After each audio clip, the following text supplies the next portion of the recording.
Indian Open of surfing 2026ರ ಏನು inauguration ಅಂತಾನೆ ಹೇಳ್ಬೋದು. ಈ ಒಂದು ಸರ್ಫಿಂಗ್ ಕಾಂಪಿಟೇಷನ್ನ ಉದ್ದೇಶ ಬಹಳಷ್ಟು ಇದ್ದರೂ ಕೂಡ ಮೊದಲನೇದಾಗಿ ನಾನು ಕರ್ನಾಟಕ ಸರ್ಕಾರದ ವತಿಯಿಂದ, ಅದರಲ್ಲೂ ಟೂರಿಸಂ ಮತ್ತು ಸ್ಪೋರ್ಟ್ಸ್ ಡಿಪಾರ್ಟ್ಮೆಂಟ್ ವತಿಯಿಂದ ಮತ್ತೆ ಇಂಡಿಯನ್ ಸರ್ಫಿಂಗ್ ಫೆಡರೇಷನ್ ವತಿಯಿಂದ, ಜೊತೆಗೆ ಕರ್ನಾಟಕ ಸರ್ಫಿಂಗ್ ಅಸೋಸಿಯೇಷನ್ ವತಿಯಿಂದ ಕೂಡ, ಮತ್ತು ಮುಖ್ಯವಾಗಿ ಮೇನ್ ಸ್ಪಾನ್ಸರ್ ಆಗಿರುವಂತಹ NFPA ಅವರ ಒಂದು ಟೀಮ್ ಕೂಡ ಈ ಒಂದು ಸರ್ಫಿಂಗ್ ಕಾಂಪಿಟೇಷನ್ ಏನಿದೆ ನಮ್ಮ ಮಂಗಳೂರು ನಗರನ ಗ್ಲೋಬಲ್ ಮ್ಯಾಪ್ ಅಲ್ಲಿ, ಅದರಲ್ಲೂ ಸರ್ಫಿಂಗ್ ಮತ್ತೆ ಸ್ಪೋರ್ಟ್ಸ್ ಅನ್ನೋ ಒಂದು ಇದರಲ್ಲಿ ಬರಬೇಕಾದ್ರೆ ಮಂಗಳೂರು ನಗರನ ಒಂದು ಗ್ಲೋಬಲ್ ಮ್ಯಾಪ್ ಅಲ್ಲಿ ಮುಂಚೂಣಿಯಲ್ಲಿ ಇಡೋದಕ್ಕೆ ಬಹಳಷ್ಟು ಒಂದು ಹೆಲ್ಪ್ ಆಗುತ್ತೆ. ನಮಗೆಲ್ಲ ಗೊತ್ತಿರೋ ಹಾಗೆ ನಮ್ಮ ಮಂಗಳೂರು ಜಿಲ್ಲೆ, ಅದರಲ್ಲೂ ಮಂಗಳೂರು ಕೋಸ್ಟ್ ಏನಿದೆ, ಸರ್ಫಿಂಗ್ ಮಾಡೋದಕ್ಕೆ ಬಹಳ ಒಂದು ಉತ್ತಮವಾದಂತ ಒಂದು ಪ್ರದೇಶ.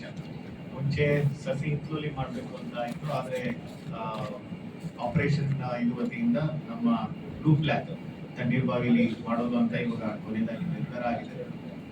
ಅದರಲ್ಲಿ ಜಸ್ಟ್ ಪ್ರೀ ಮಾನ್ಸೂನ್ ಇದರಲ್ಲಿ ವೇವ್ಸ್ ಹೈಟ್ ಮತ್ತೆಲ್ಲ ಜಾಸ್ತಿ ಹೆಚ್ಚು ಹೆಚ್ಚಿದಷ್ಟು ಚೆನ್ನಾಗುತ್ತೆ ಅನ್ನೋ ಒಂದು ಉದ್ದೇಶದಿಂದ ಇವಾಗ ವೆನ್ಯೂನ ಸಸಿ ಹಿತ್ತಲಿಂದ ನಮ್ಮ ಬ್ಲೂ ಫ್ಲಾಗ್ ಬೀಚ್ಗೆ ಶಿಫ್ಟ್ ಮಾಡಿದ್ರು.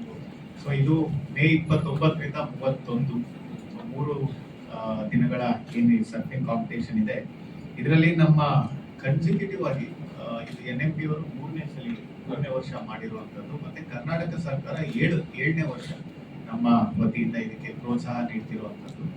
ಅದು ಅಲ್ಲದೆ ಇದು ಇನ್ನೊಂದು ಯಾಕೆ ಮುಖ್ಯವಾಗುತ್ತೆ ಅಂತ ಹೇಳಿದ್ರೆ, ನಮ್ಮ 2026ರ ಐಚಿ ನಗೋಯ ಏಷ್ಯನ್ ಗೇಮ್ಸ್ ಅಲ್ಲಿ ಈ ಒಂದು ಪಾರ್ಟಿಸಿಪೇಷನ್ ನ ಪಾಯಿಂಟ್ಸ್ ವಿನ್ನರ್ಸ್ ಆದ್ರೂ ಆಗಿರ್ಬೋದು, ಮತ್ತೆ ಅವ್ರು ಬಂದಿರುವಂತಹ ಪಾಯಿಂಟ್ಸ್ ಆಧಾರದ ಮೇಲೆ ಅಲ್ಲೂ ಕೂಡ ಅವರಿಗೆ ಪಾಯಿಂಟ್ಸ್ ನ ಶೇಖರಣೆ ಆಗಿ ಐಚಿ ನಗೋಯ ಏಷ್ಯನ್ ಗೇಮ್ಸ್ ಅಲ್ಲಿ ಪಾರ್ಟಿಸಿಪೇಟ್ ಮಾಡೋಕ್ಕೆ ಸಿಗುವಂತ ಒಂದು ಪಾಯಿಂಟ್ಸ್ ಆಧಾರದ ಮೇಲೆ ಇದು ಕೂಡ ಸಿಗುತ್ತೆ.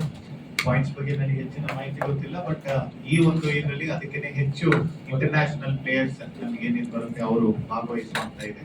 ಅದರಲ್ಲೂ ಐಚಿ ನಗೋಯ ಏಷ್ಯನ್ ಗೇಮ್ಸ್ ಅಡಿಯಲ್ಲಿ ಕಂಡಿಟ್ಟಿರುವಂತ ಎಲ್ಲಾ ಕ್ರೀಡಾಪಟುಗಳು ಈ ಇದರಲ್ಲಿ ಸರ್ಫಿಂಗ್ ಕ್ರೀಡಾಪಟುಗಳು ಇದರಲ್ಲಿ ಭಾಗವಹಿಸುವಂತ ಒಂದು ನಿರೀಕ್ಷೆ ಇದೆ.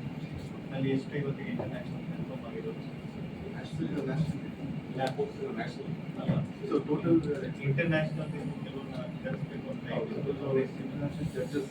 ಜಡ್ಜಸ್ ಇದೆ.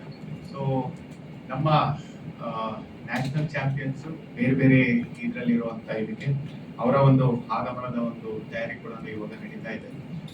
ಇದರಲ್ಲಿ ಒಂದು ಮುಖ್ಯ ಉದ್ದೇಶ ಅಂತ ಹೇಳಿದ್ರೆ, ಇಂಥ ಒಂದು ಸರ್ಫಿಂಗ್ ಕಾಂಪಿಟೇಷನ್ ನಡಿಬೇಕಾದ್ರೆ ನಮ್ಮ ಲೋಕಲ್ ಟ್ಯಾಲೆಂಟ್ಸ್ ಬಹಳಷ್ಟು ಅವರಿಗೆ ಉತ್ತೇಜನ ನೀಡೋದಕ್ಕೂ ಇದು ಬರುತ್ತೆ. ತಮಗೆಲ್ಲ ಗೊತ್ತಿರೋ ಹಾಗೆ ಸಸಿ ಹಿತ್ತಲಲ್ಲಿ ಇವಾಗಲೂ ನಮ್ಮಲ್ಲಿ ಪಾರ್ಟಿಸಿಪೇಟ್ ಮಾಡುವಂಥವ್ರು ಬಹಳಷ್ಟು ಜನ ನಮ್ಮ ಲೋಕಲ್ ಟ್ಯಾಲೆಂಟ್ಸ್, ಮಂಗಳೂರು ಉಡುಪಿಲಿ ಇರುವಂಥವ್ರು, ಬಹಳಷ್ಟು ಜನ ಫಿಶಿಂಗ್ ಕಮ್ಯುನಿಟಿಯಿಂದ ಬಂದಿರುವಂತ ಇದು, ಬಹಳಷ್ಟು ಜನ ಬೇರೆ ಬೇರೆ ಇದರಲ್ಲಿ ಬಂದು ಇಲ್ಲಿ ಸರ್ಫಿಂಗ್ ಇದು ಮಾಡಬೇಕು ಅಂತ ಹೇಳಿ ಬಂದಿರುವಂಥವ್ರು.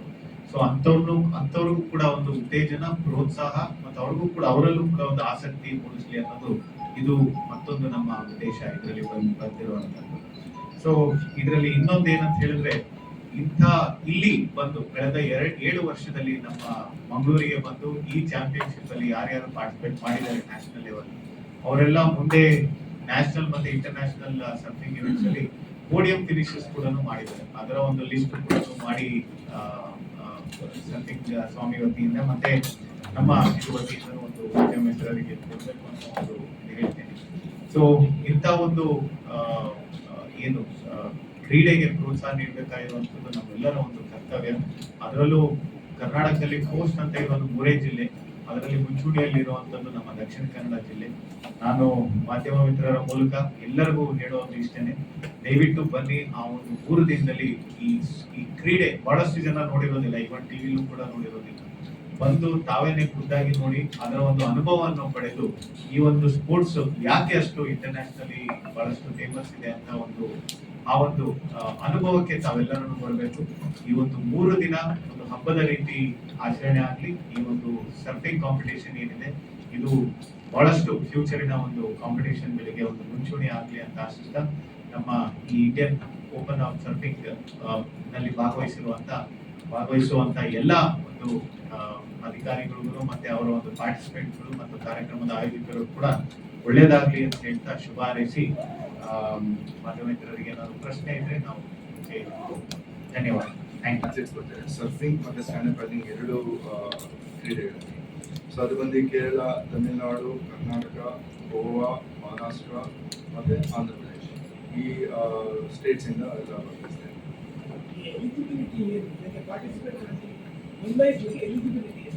ಸರ್ ಎಲಿಜಿಬಿಲಿಟಿ ಒಂದು they have to represent through a state association. So state association ಇಂದ ಅವರು ನ್ಯಾಷನಲ್ ಕಾಂಪಿಟೇಷನ್ಗೆ ಸೆಲೆಕ್ಟ್ ಆಗಿ ಬರೋದು. ಸೊ ಮತ್ತೆ ಇನ್ನೊಂದು ಏನಂದ್ರೆ ಸರ್, ಇದು ಈ particular Indian Open of surfing ಏನು ವಿಶೇಷ ಅಂದ್ರೆ ಈಗ Sai sports authority of India ಕೊಟ್ಟಿರೋಂಥ ಏಷ್ಯನ್ ಗೇಮ್ಸ್ಗೆ ಸೊ ಈಗ ಒಂದು ಲಾಸ್ಟ್ ಇವೆಂಟ್ ಈಗ ನಮ್ದು ಕಾಂಪಿಟೇಷನ್ ಒಂದು ಲಿಟಲ್ ಅಂಡಮಾನ್ಸ್ ಅಲ್ಲಿ ಆಗಿದೆ. ಸೊ ಈಗ ಇದು ಇಂಡಿಯನ್ ಓಪನ್ ಆಫ್ ಈಗ ಮಂಗಳೂರಲ್ಲಿ. ಈಗ ಅವ್ರು ಕೊಟ್ಟಿರೋ ಪ್ರಕಾರ ನಮ್ಮ ಟೀಮ್, ಇಂಡಿಯನ್ ಟೀಮ್ ಮತ್ತು ಏಷ್ಯನ್ ಗೇಮ್ಸ್ ಯಾರನ್ನ ಪಾರ್ಟಿಸಿಪೇಟ್ ಮಾಡ್ತಾರೆ ಅದನ್ನ ನಾವು 20th ಕೊಡಬೇಕು. ಸೊ ಅದರಿಂದ ಇದು ನಮ್ಮ ಇಂಡಿಯನ್ ಓಪನ್ ಆಫ್ ಸರ್ಫಿಂಗ್ ತುಂಬಾ ಮುಖ್ಯ ಆಗಿದೆ ಈ ಪಾಯಿಂಟಿಂಗ್ಸ್, ಎಸ್ಪೆಷಲಿ ಆಲ್ ಅಥ್ಲೀಟ್ಸ್ಗೆಲ್ಲ. ಸೊ ಈಗ ತುಂಬಾ ಜನ ಅಥ್ಲೀಟ್ಸ್ ಒಂದು ವಾರದ ಮುಂಚೆ ಈಗ ಬರೋ ಸ್ಟಾರ್ಟ್ ಮಾಡಿದ್ರೆ ಪ್ರಾಕ್ಟೀಸ್ ಮಾಡೋದು ಆ ಲೊಕೇಶನ್ ಅಲ್ಲಿ, ಯಾಕಂದ್ರೆ ಆ ಪರ್ಟಿಕ್ಯುಲರ್ ಲೊಕೇಶನ್ ಹೇಗೆ ಅಲೆಗಳು ಬಿಡುತ್ತೆ ಅದನ್ನು ಯೂಸ್ ಆಗಬೇಕು. ಮೆನ್ ಅಂಡ್ ವುಮೆನ್, ಅದಾದ್ಮೇಲೆ under 18 juniors, men and women. ಮತ್ತೆ ಈ ಸಲದಿಂದ ನಾವು ಎಂಕರೇಜ್ ಮಾಡ್ಲಿಕ್ಕೋಸ್ಕರ ಅಂಡರ್ 14 ಗ್ರಾಮ್ಸ್ ಅಂತ ಇದು ಮಾಡ್ತೀವಿ, ಅದು ಗರ್ಲ್ಸ್ ಅಂಡ್ ಬಾಯ್ಸ್ ಎರಡು.